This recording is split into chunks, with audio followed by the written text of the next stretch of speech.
How to activate Navi Federal Credit Card online. Hey everyone, welcome back to the channel.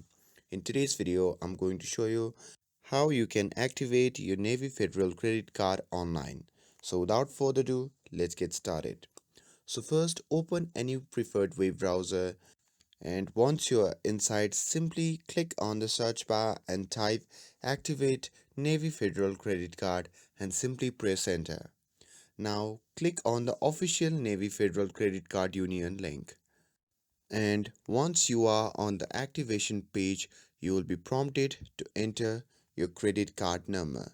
So simply enter your credit card number, and once you're done with that, simply click on continue. And now on the next page, you have to enter your expiration date month, expiration date year, and a 3-digit security code.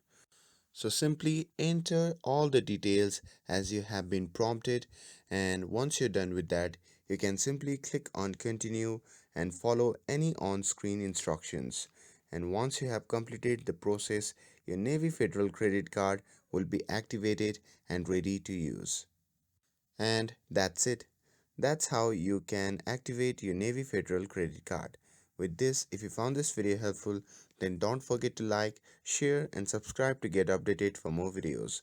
Thanks for watching, and I'll see you in the next video.